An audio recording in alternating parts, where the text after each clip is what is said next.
Okay, so you're asking how we can speed up BRAC and actually get them here? Yes. You know, this is a good question, because I've heard, you know, we're assuming that all these BRAC folks are going to come, and here's the problem: nobody can sell their house.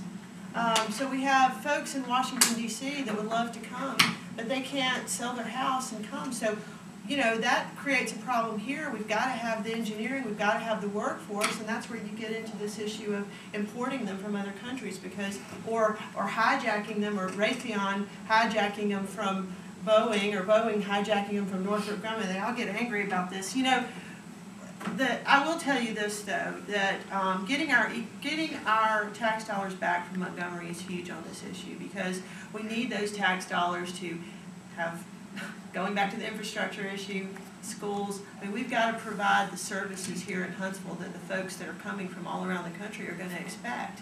This is crucially important. We've got to go down to Montgomery and deliver that that single voice and not the cacophony of voices, and get our whole dollar back, not our 71 cents, or at least most of that dollar, and put it into our infrastructure, our schools, our bridges, our public services, our safety. And when we do that, we will be all, I mean, we can already offer a pretty wonderful community. I don't know about y'all, but Huntsville's been good to us. We've been blessed here. And, you know, I think that others will see that too, but certainly offering more amenities, more bang for your buck, so to speak, will attract them. You know, there's going to be some things that we just can't overcome, you know, at least in the short term, but we certainly can look to long-term solutions and even some short-term solutions. Mr. Daniels. As a state legislator, senator, I don't know that our role to expedite the problem, expedite the BRAC realignment will be as effective as we would like to. You know, I can tell you that, you know, some of the things I would like to do, but one thing that I think we should look into is probably freezing the property tax for them, providing some type of incentives or tax breaks for these families, but they must provide evidence that their house is on the market and they're unable to sell that, sell their homes. We also must look at some type of affordable housing or temporary housing like they do in the military for these individuals and these families to move in here in Huntsville. So I will propose tax breaks and incentives and work with the mayor to provide some type of local tax relief, and also work with the state legislature to provide state tax relief. Mr. Wright. Okay. Well, part of this, I think, it's going to be a federal solution. We're going to have to work through our congressmen and our senators, because the feds are going to have to come up with a sweeter relocation package. Otherwise, they're just going to have to delay BRAC. That might be a possibility there, by the way, folks, at the federal level. One thing that some people don't know here is that initially, many of the BRAC positions are going to be filled locally through contractors, through what we call CETA personnel.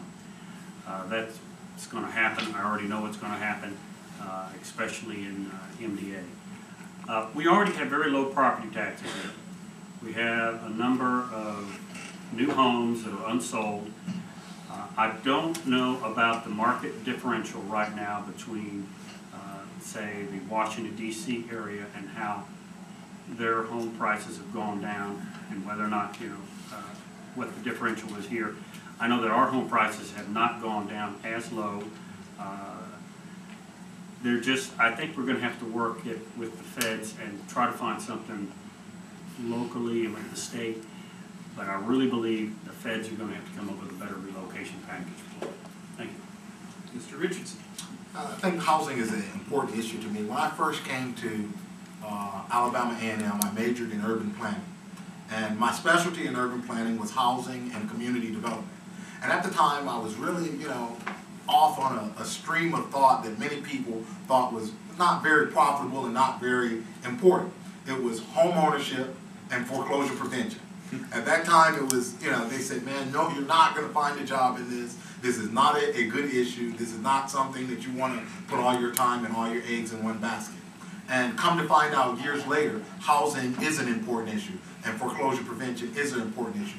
And one of the things that I've been happy to be able to accomplish in my lifetime is the creation of a statewide home ownership and foreclosure prevention program. every year Alabama Cooperative Extension does 500 individuals. Some we help buy homes the proper way, and others we help go through a process called loss mitigation.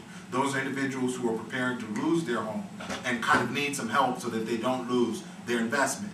What I would think that we could do is to provide more assistance to that program.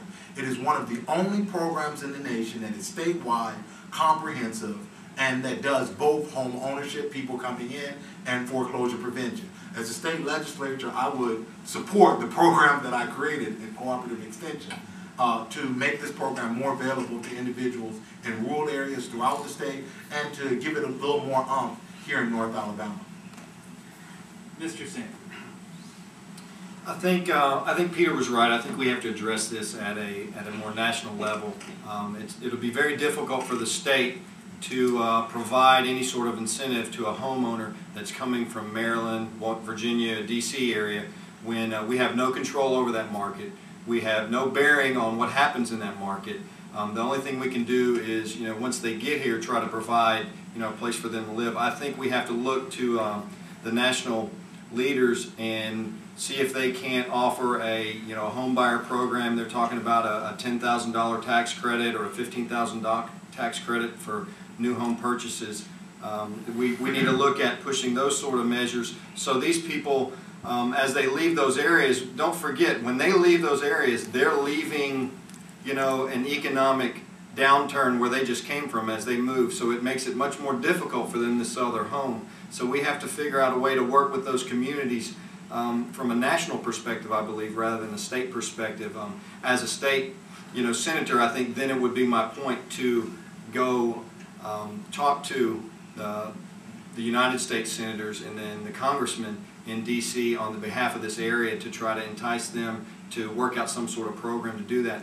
The government does have a program for people that are relocating if their homes stay on the market for a certain period of time, that they will purchase those programs. So they're not just going to be lost. There's a period of time that they're going to have to hold on and either rent here in Huntsville while paying a mortgage to an empty home somewhere else, or they're going to have to rent their home out there and figure out a method. So I think we have to think outside the box and be a little more creative. But from a local standpoint, we're kind of hamstrung with the economic crunch that we currently experience.